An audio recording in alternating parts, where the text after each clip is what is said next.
Asime kanjalo, asime kanjalo. Asime kanjalo. Asime kanjalo, asime kanjalo.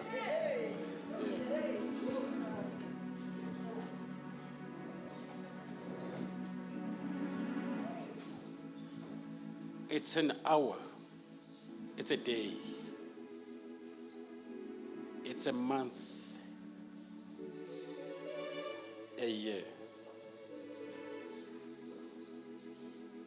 That God has preordained right from the foundations of the world.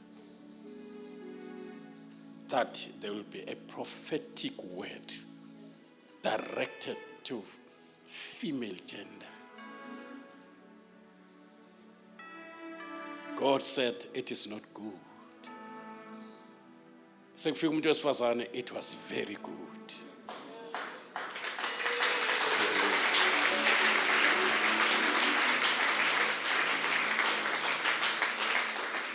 There's a special unction or anointing grace, like a rain, as the mother of the nation, the Deborah of the last days, Mama Shaba, ministering, being the mouthpiece in a prophetic utterance.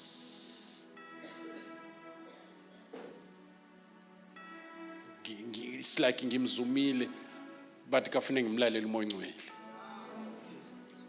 Kanti ngidla ngumtshela kusenesikhathi. And she came up as the prophet of the hour to prophesy. Not bantu besifazana abala kuphela, nationwide. Each and every word that was released, ministered to you, will never go back to God empty. Lingayenzanga lento.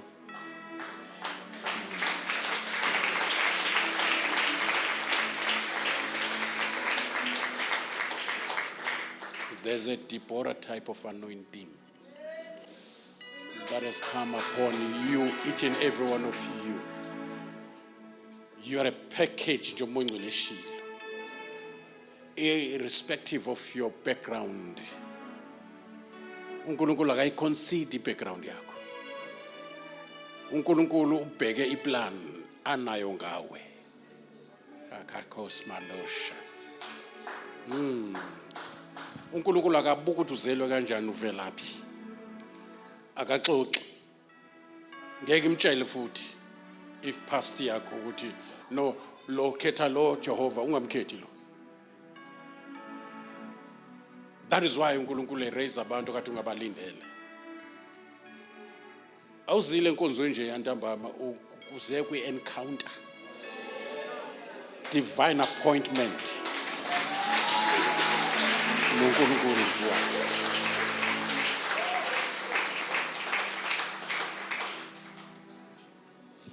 The highest honor that has ever been given to a female gender was when heaven came down and greeted a woman who was a representative of all females.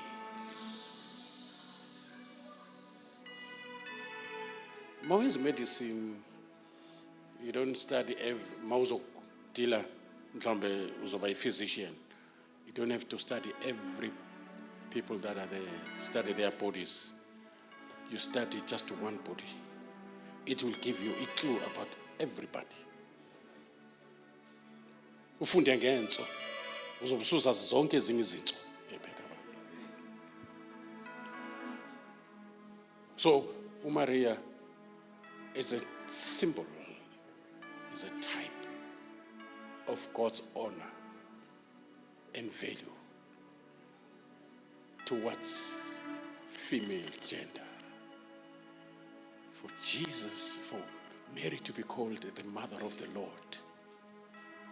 And Jesus is called the seed of a woman.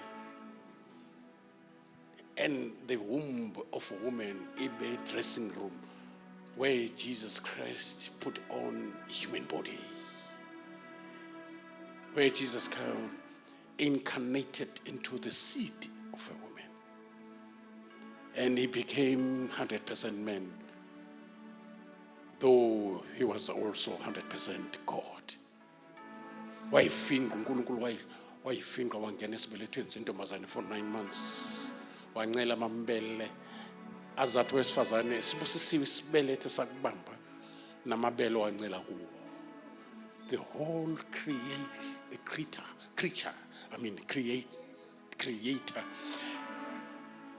was able to squeeze himself within the seed of a woman.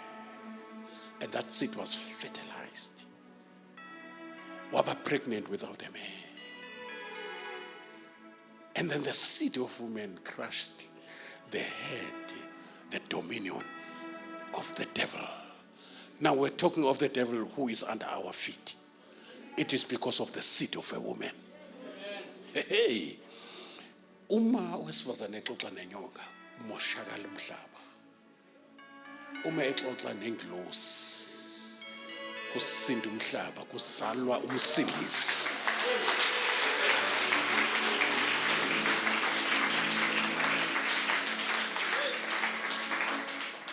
You are so powerful. God has invested in you special power. You are stronger than 1,000 men. uSamson walwa ephethe umhlathi wembongolo. Wawashaya amasotsha as strong as 1,000 wawanqoba. Waza unqotshwa umuntu esifazane oyedwa. That's how powerful we can be. Yes.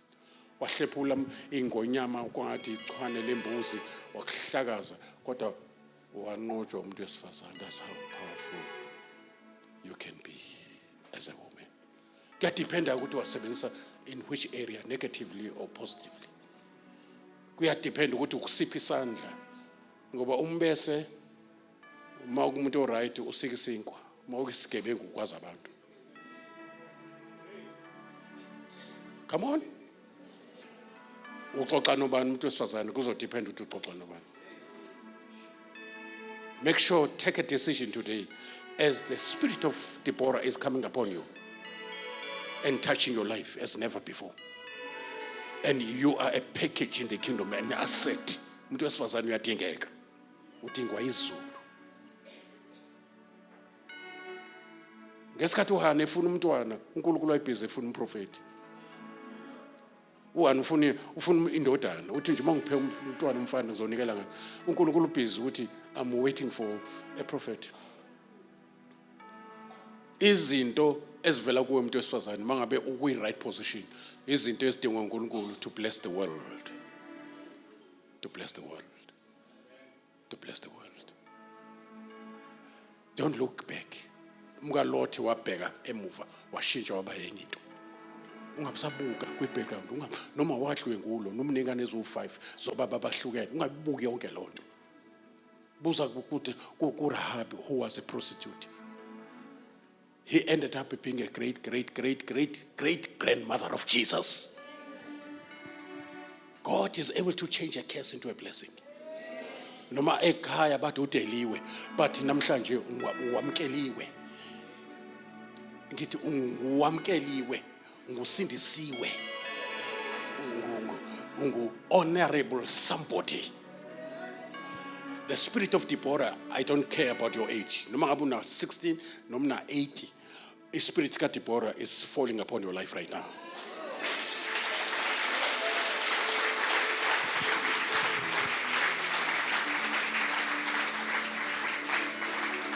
Mangithi spirit of Deborah, angisho spirit of Deborah, ngisho spirit of kaNkulunkulu, but Caesar in a symbol of Deborah, but in a spiritual dimension. Kwezwakala? Uzo excela kuwo wonke ama categories uNkulunkulu akubeke kuwo.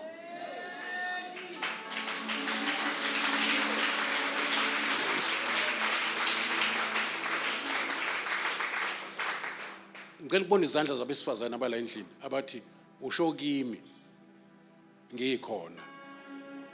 Akusale sakwenzeka konke ke according to your word. then i-spiritual womb yakho izoyibamba yonke lento ekade ikhulunywa la endlini. uNkulunkulu uzadala wakhuluma ngezwi kwavela, azange akuphathe ngezandla washo. Mayithi bakhona ukukhanya azange izandla zakhe yizwi. Namhlanje ubukwi-Potter's house ebumba wena ukuthi kuphume uDeborah out of you. Kuphume someone who's going to be a prophet, someone who's going to be a judge, someone who's going to be a helper in the family. I want to excel noma awukabi nandoda. Kodwa did you know ukuthi umfazi uyatholwa? Umfazi akaqala ukuba umfazi ngoba eseshadile. Lithi iBhayibheli ofumene umfazi Gados Masha. Ya, qala uexcel lapha ekhakini. Ube isibusiso emphakathini, ube isibusiso enkonzweni. uDeborah, by being the wife, why excel kwi-family. By being a prophet, why excel enkonzweni endlini kaNkulunkulu. Kezwakala boss, niyayizwa into ngisho. As a judge, why excel kwi-community. He was a community leader. Now that's what God is about to do. He's doing right now. He started to do right now. Empilweni yakho. Ungabusayi ngabazi.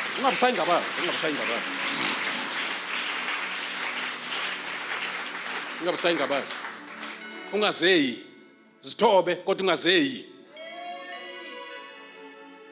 Ngithi zithobe ungazeyi. Ithi sewushilo wathi bengingubani. Uphinde uthi Nkosi, it's all by your grace.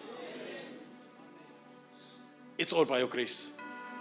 I'll qualify what grace is qualify to be somebody from being nobody. So get ready now. Open your heart. Open your mind. God is up to something. This is a special appointment. A special message. What no. I want to bless this woman. But I won't bless those women until there's a word. Speak my word so that through that word I will bless them.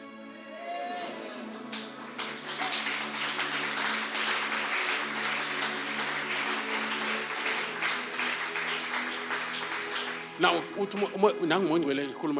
there's a change of character. There's a change of temperament. There's a renewing of the mind. There's a new way of thinking. Has changed. And your eyes now are focused towards the future because the best is your future. Your future is better than your past. And uNkulunkulu uzoza nama means, ways and means zokuthi ube yilento akuprophet ukuthi ube yiyo. Ngithi ways and means. The how part is God's. I said the how part kuzokwenza wabuza uMaria izokwenzeka kanjani le nto. Yabona lento ibuza izokwenzeka kanjani iyona ezokwenzeka yiyo kanye. I say let us buza ukuthi Nkosi yami ngaze kube ukuthi makutheni. Mayithi mongcwele uzophela lo nyaka uyi-multimillionaire. Awu Nkosi yami njengoba ngazange ngiqede nasesikoleni kuzokwenzeka kanjani. uNkulunkulu uthi umoya ongcwele uzoba phezulu kwakho namandla uphezulu konke akusibekele.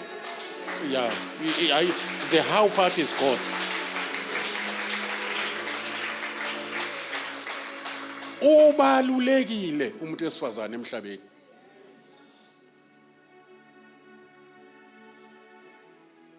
Ubalulekile. Ukhuluma indaba enkulu ubaba Ngobesele wathi sonke sivundlile umuntu wesifazane. Sonke noma singayitshela kodwa siphuma khona. Sagcinwa 9 months. Badla bedlela thina ukuthi sidle thina ngesuplacenta siphinde siyodla ngamabele abo. For 2 years.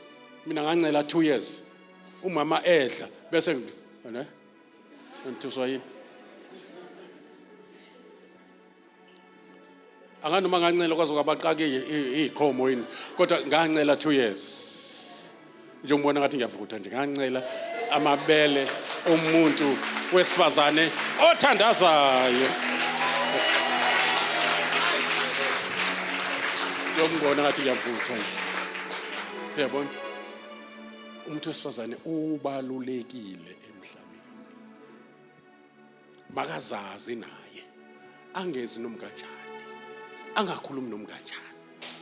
Umoya Ngcwele ehle phezu kwakhe, umoya Ngcwele nomuntu wesifazane bayakwazi ukuhlangana. Umoya Ngcwele nomuntu wesifazane bayakwazi ukuhlangana. That is why umuntu wesifazane esharp entweni zikamoya. Manje uSathane uthatha le advantage yokuthi lapha kumuntu wesifazane kunendawo eresponda easily entweni spiritual ebesebenzisa ngoma. Yeah, ingakho bebaningi ezangomeni. Noma skipha amadimoni amaningi aphuma kubantu besifazane. Ngoba uSathane is after them. Ukuze uMoses abe in fact wazalwa deliverance kaNkulunkulu delivering abantwana baIsrael. Abantwana baIsrael asebese eGibhithe 430 years. Uyabona? So we are born, it's close to 40, yeah, it's 42, 6 generations. Lo muntu uphethe into yokushintsha history ka 6 generations. Kodwa kwafuneke iprotectwe lento ezodeliver isho Israel. Ngoba uSathane usebonile, usebulela yonke, utshela ababalethisi ukuthi ababulale mabemvula imleze bambone ukuthi umfana abambulale same time. uNkulunkulu wamprotector, wasebenzisa abantu besifazane. 1, wasebenzisa uma wakhe. 2, wasebenzisa udade wabo. 3, wasebenzisa indodakazi kaFaro.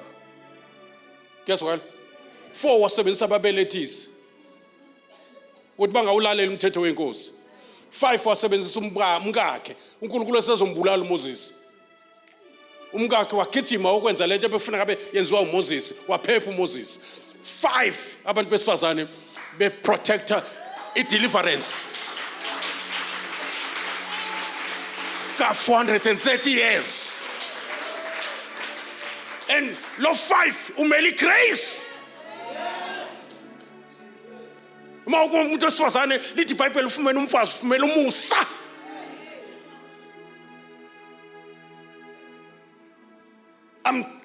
I'm greeting favors la. Ni favor kaNkulunkulu, ni glory kaNkulunkulu, ni crown. Umuntu wesifazane crown, i pearl of God's creation. Umuntu wesifazane mayisedala uNkulunkulu waqeda ebese hlobisa phezulu. Ngaye we pearl of God's creation. Ngicela ukusho lamazwi lento esho uMoya Ngcwele usho kimi. Usho kimi. Isho ngicela uyamukele lento uMoya Ngcwele ayishoyo ukuthi you are a pearl of creation. You are a crown, you are the glory. Isho ithi Moya Ngcwele usho kimi. Ngiyilento othi ngiyo. Nginalento othi nginayo. Ngingenza lento othi ngingayenza. Ngiyayikhansela yonke esho uSathane. Ngiyayikhansela yonke esho ipast. I buried the past 60 feet down. Angithele enhlabathi, ngithela ucement. I'm free from the past. Hey, I'm free from the past.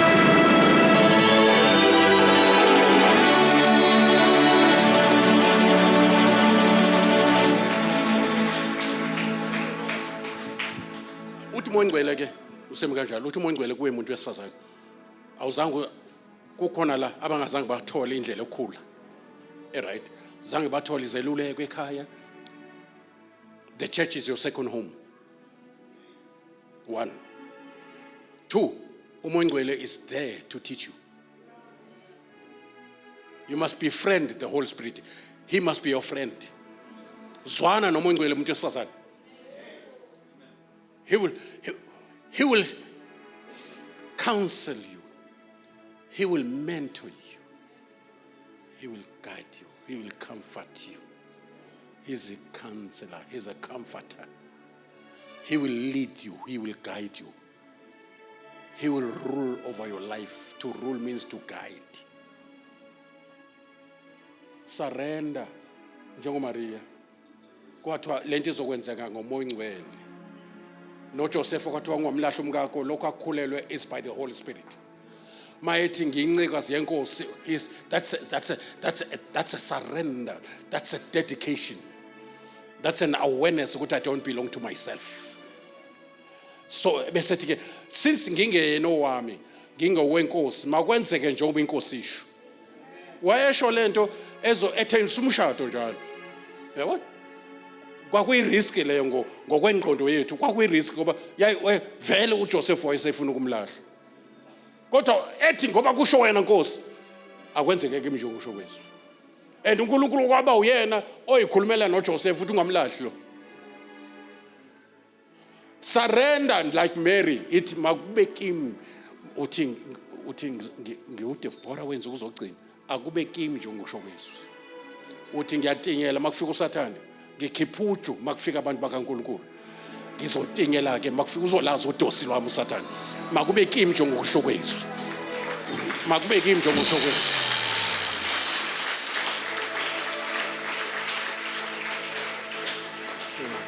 Komakhelwane ngikhipha uju. Kuyifamily yasekhaya ngikhipha uju. Kubaba noma ngikhipha uju. Kumyeni wami ngikhipha uju. KuSathane namadimoni ngikhipha udosi.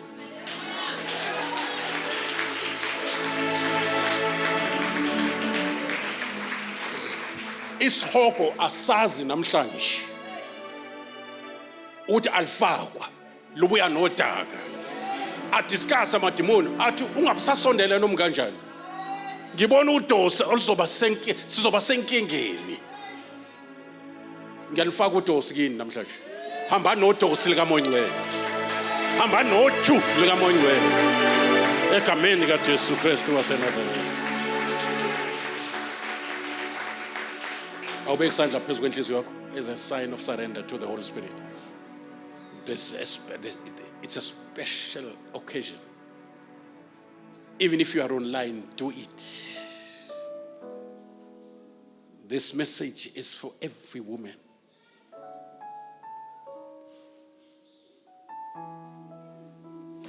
Emthandazweni wakho khipha udosi. In your declaration, khipha udosi. Amadimoni ahamba eqewula inhlungu zodosi likaMoyingcwele oluphuma kuwe. Singalibizwa lolu dosi ithi inkemba kamoya. Hatas marakash. Singalibizwa uju sithi inkambo enhle, sithi inhlonipho, sithi uthando, sithi ukubekezela. Hallelujah. Sithi ukuthobeka, sithi ukulalela. Man, sithi ukuyaleka, ube umuntu othanda iziyalo. Okhuzekayo othobekile. Glory to Jesus. Onothando ohlale nejoy, one peace. Uju lolo isithelo leso.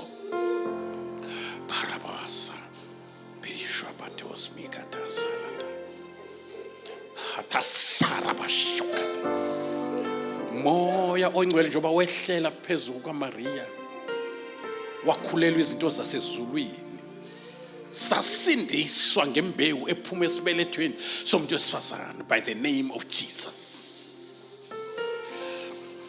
The Marys and the Deborahs of the last days, the Ruths of the last days, the Esthers of the last days are being raised in this generation. In the name of Jesus Christ, South Africa is a blessed country by having Deborahs. In the name of Jesus, Lord, according to what we have already said, confirm it with signs and wonders. Fulfill it with signs and wonders. Then let there be not a single word that will fall on the ground. Every word that has been ministered to these women, hallelujah, all verses tell 60-fold, 100-fold. In the name of Jesus Christ of Nazareth, the seed of a woman. It can be a praise, it can be a word of prophecy, must crush the head of a serpent. In the name of Jesus, hallelujah, imbogoto, ekhifiza ikhanda. Glory to Jesus, lesita, hallelujah, imbogoto yegama likaJesu, imbogoto yegazi likaJesu, esandleni somuntu wesifazane ovusiwe. In the name of Jesus Christ of Nazareth. Oh, eBmeleki usenkingeni. In the name of Jesus. Nkosi yami. Hallelujah. A principality of darkness. In the name of Jesus, the head is crushed because of the seed in the hand of a woman. Right now, I decree and declare special favor, special anointing. The ministry of the Spirit, every word that has been spoken is going to be ministered, confirmed by the Holy Spirit in each and every woman's life right now. Wonke umuntu wesifazane ola endlini is being touched by nail scarred hand of Jesus. Leso sandla esabhotshozwa siyabekwa namhlanje phezu kumuntu wesifazane. There's an anointing like lightning, like krokosata samba. Hallelujah. Dynamite, dunamis, explosive power, volcanic power. You are raising women. Abahamba benumlilo. Labahamba khona kushamasima amafilisti. Egameni likaJesu Kristu. They are highly prophetic. You said our daughters shall prophesy. In the name of Jesus Christ of Nazareth, the devil is under their feet. The works of the devil is destroyed by cause of the anointing. And the burden on my shoulders is removed because of the anointing. Right now in Jesus' name. If you believe with me, you will celebrate and give God. Make a joyful noise unto the Lord. Give God all the glory that He deserves.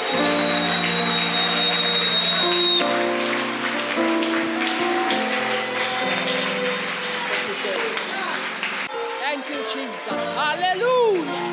Hallelujah. Hallelujah. Hallelujah. You are worthy to be praised. You are worthy to be exalted. There is none like you, oh God. Siyabonga, siyabonga Baba. Siyabonga menzi wezinto zonke. Siyabonga dwala elimileyo phakade naphakade. Ukhulume njengonamandla negunya ngoba vele kukuwe kunguwe. Siyabonga ukuthi wena osaziyo esibunjwe nguwe ubona isidingo sethu ngalolu suku.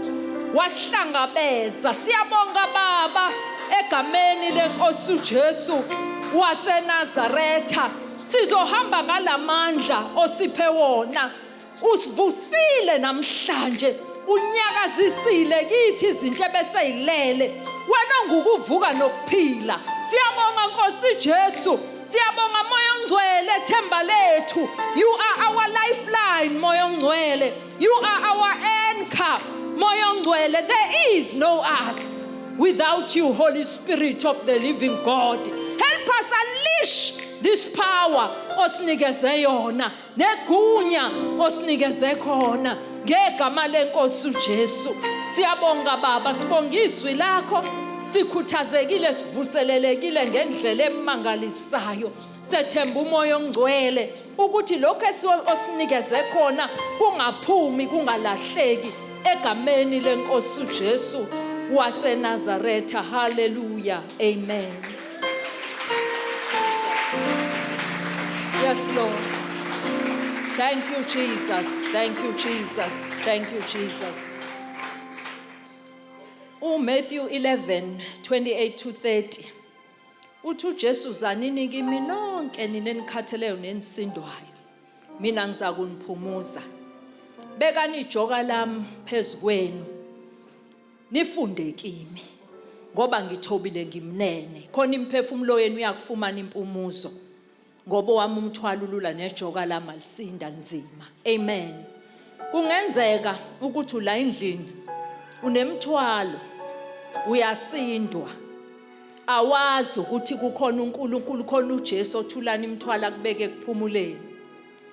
Ngize kumuntu namhlanje uMoya Ongcwele ukhuluma nomuntu ola endlini ongazani nje noJesu at all. Othi ngiyezwa nje kulokukhulunywa ngoJesu. Kodwa mina ngikaze bengitshela ukuthi ngokuya esontweni emenyeza uJesu lapha epulpit nami ngiright. Futhi bengitshela uNkulunkulu ngiyamazi naye uyangazi. Hayi, wambulwa uJesu uNkulunkulu kumuntu. Awumazi mangabe uJesu ungakamamukeli. Ngicela mawukhona la endlini. Uthi uJesu nje awukazi umamukele, awukazi uvula umlomo wakho usho Romans 10:9 and 10. Elithi umuvuma ngomlomo wakho ukuthi uJesu inkosi ungumsindisi ukholwe enhlizweni yakho, hayi kamfundisi, hayi kama wakho, uyakusindiswa. Mawukhona la endlini ungakaze ukwenze nje washo lawo mazwi, ngicela uze ngaphambili. Angizusho nokuthi phamisa isandla. Gijime nje uze ngaphambili mntaka baba, uzothatha ukuphila kwakho okunguna phakade. I-eternal peace, eternal joy. Akekho umuntu ophinda kuphuce lokho. Umnyango lovulwa uNkulunkulu ungavalwa umuntu. Woza ngani yakwethu. Woza ungasala. Woza kuJesu. Woza kuJesu uyakubiza. Usuku lwakho nawe namhlanje. Mvumele ayishintshe impilo yakho, mvumele abuyisele le yantu uNkulunkulu ayekudala ukuthi ube yona entshontsho uSathane. Buya woza kuJesu, buyisana noNkulunkulu webantu awuthi akukho ukuxolelwa kwezono ngaphandle kwakho wamukela uJesu. Mawungakamamukela uJesu uhamba uqabene noNkulunkulu. Awuzwene nje noNkulunkulu. Woza kuJesu. Owesibili, ola endlini sekukhulunywe kangaka. Kungenzeka ukuthi uJesu mamukele, kodwa unale anger, unale bitterness, unale rage. Uthukuthele, uma wakulahla. Lento esho ubaba wena uyazi ukuthi uncela ibele for 2 years. Wena uma waka umazi ukuthi ukuzipha inkalo, ubaba wakho une-anger nje noma umuntu wesilisa, kukhona le anger ekuphethe. Yokuthi mina ngikhule kabuhlungu, ngithi noma ngiyathandaza kuvuke lezi zinto ngibone sengikhala ngiphaphama ebusuku. Mawunomthwalo la endlini, kunomuntu ongamxolele, woza ngaphambili uzothatha inkululeko yakho. Ngoba kusho ukuthi uboshiwe, uzobona impilo ingayi phambili mntaka baba. Kanti ubophekile, musukubheka abantu, uyazazi wena ihlolisisa ithuba leli. Woza ngaphambili uzothola inkululeko. Woza uzothola inkululeko. Hallelujah. Hallelujah. Siyabonga kwasebengaphambili. Ngentobeko ngizocela nje ubaba noma wami bangenzela umusa wokuthi babeke izandla kulaba babili. Oyedwa kababa noma uma angibekele izandla kulaba babili. Kodwa bengakakwenzi lokho, sizoqale sivume uJesu abe inkosi nomsindisi ngoba khona ongakazamvume. Amen. Ngizocela ke niphakamise izandla, nivule imilomo, nikhulume, Sathane angayibophe imilomo yenu. Nisho lamazwi emva kwami. Nisho kumina kodwa nenza isifungo kuNkulunkulu. Amen.